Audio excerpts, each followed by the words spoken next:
Hello, Everett. It can be a little bit scary to be up on the stage, so I'm going to ask you to close your eyes so you're not intimidated or distracted by the other people in the room, so you can listen to my words. Okay. Everett, I'm thankful for this opportunity to share my heart with you today in the form of this blessing. I hope that what I have to say here is not totally new to you, but rather a reiteration of the things that Mama and I have shared with you since you were young. You're now 9, going on 10. You're well on your way to becoming a man.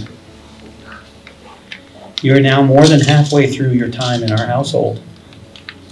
Before you go out and make your way in the world, we will always be here for you, waiting with unconditional love and support. But the intimate time that we get to spend together living under the same roof while you are young is particularly precious. You have a unique personality, a unique set of talents from God that is different from every other person on earth. You are creative and imaginative. You like coming up with new songs on the piano or new versions of existing songs like Light Blue or Wizards in Winter. You enjoy making homemade RVs out of my furniture dolly and some random cardboard boxes. After which you curl up inside with your brother to read Tintin and Asterix. A simple set of closet shelves can become a waiting set of cozy bunk beds in your mind. You see things that others don't see. You create things that others never thought to create. You are also a dreamer. We often have to say your name 5 or 7 times to get your attention when you're in the zone. The dreaming can be disruptive when you need to be following along in class, or coming to the table at home, or helping out with chores. But it also enables a lot of the creativity that I just mentioned. You and I share this trait. Few things make me happier than a long road trip where I have few demands on my time and I can allow my brain to wander and dream for hours. Don't be afraid of boredom. In fact, in times of unavoidable delay, such as waiting in a line or at a traffic light, many of your future peers will settle their boredom with instant gratification of aimless browsing on a phone. If instead you can practice the fine art of boredom, you will redeem this time, for it is only after the mind has passed deeply into boredom that that it becomes the most creative. If you can harness your mind to be focused at the right times, like in class, while still allowing it to wander regularly, you will see great benefit from this trait of dreaming. You love to laugh and be silly. It is one of your love languages, the ways that you receive and experience love. If you could do nothing all day except be silly, you would probably do it. Being silly fills your love tank, giving you strength to face each day, come what may. Adults often lose this indulgence of silly time. I pray for your sake that you do not. As with dreaming, the regular practice of silliness, especially at appropriate times, will serve you well in life by keeping you full of life. You are stubborn. When you believe you are right or that you have been maligned, you dig your heels in until you feel that you've been heard. Knowing this about yourself helps when dealing with others. In future conflicts, if you can make the other person feel heard by repeating back to them what they have said and how it made them feel, they can let go of repeating their point and you can find a way to move forward together. The same trait of stubbornness has a positive version called persistence. Persistence can only be measured or seen or grown when it is tested by failure. You will have much failure in your life. Everyone does. Without failure, there is no persistence, and without persistence, there is no success. As counterintuitive as it seems, you must fail in order to succeed.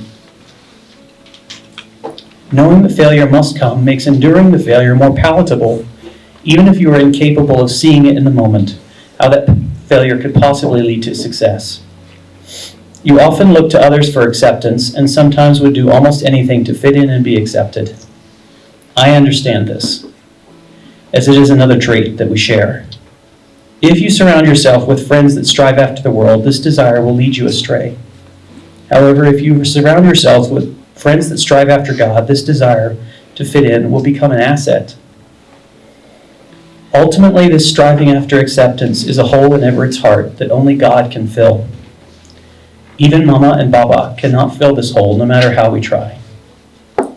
Many people live their whole lives filling this hole with the wrong things, like unhealthy friendships, unhealthy romantic relationships, food, alcohol, drugs, achievement, pursuit of money, pursuit of fame, only to wind up as empty and unfulfilled as when they began.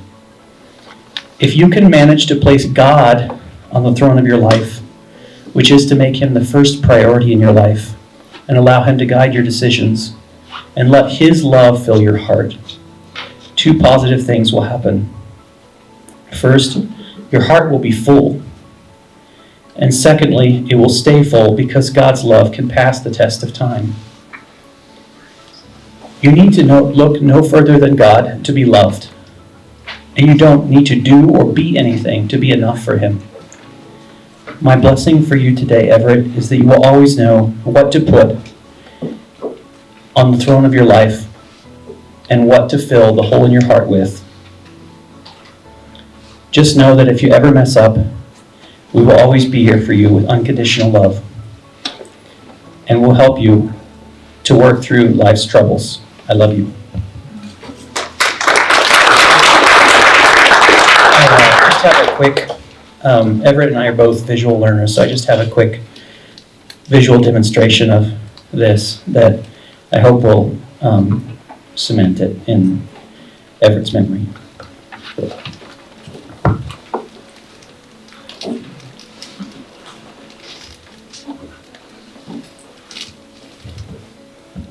Can you read what it says on the jar?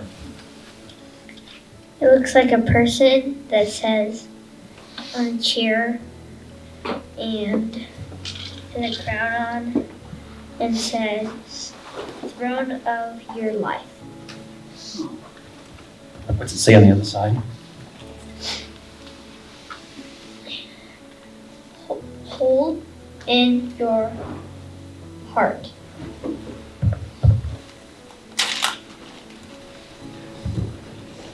Everett, see, these are some of the things that I mentioned that people try to put on the throne of their life and fill up the hole in their heart with. Things like the approval of others, many other things. Could you open the jar for me? Could you wad that up and throw it in there? Just come on. Food. Things like poor relationships, the pursuit of money,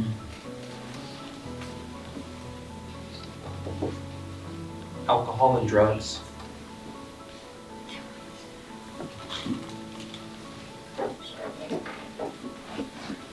and achievement. Although these are small, it can seem like the jar is beginning to be full. However, can you read this to me? Test of time. So this represents the test of time. Let's see if those things can withstand the test of time.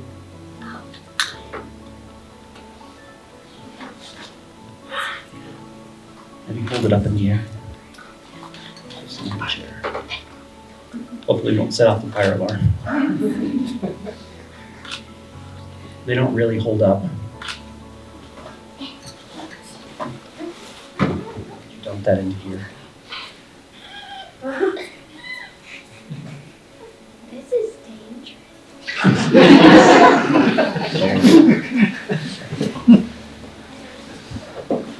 So the jar ended up being as empty as it was before.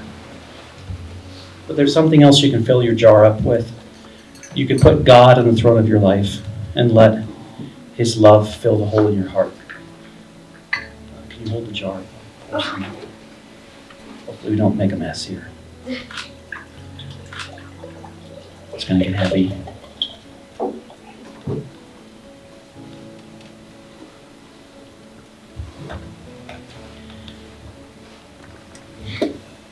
So God's love can fill up your heart if it's on the throne of your life. And He'll give you those same things, like if you live your life the way that God would have you live, you can enjoy things like food, good relationships, those same things, but they just can have a party outside the jar. And it's because the hole in your heart is full. They don't have to go in the jar. Also, Now it's milk water. let's see if God's love can pass the test of time.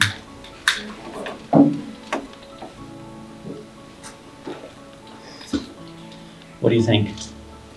There's no water. So, Everett, my blessing for you is that you will know what belongs on the throne of your life and the good things to fill up the hole in your heart, and that God would bless you with many other things you can enjoy outside of that center of your life. I love you.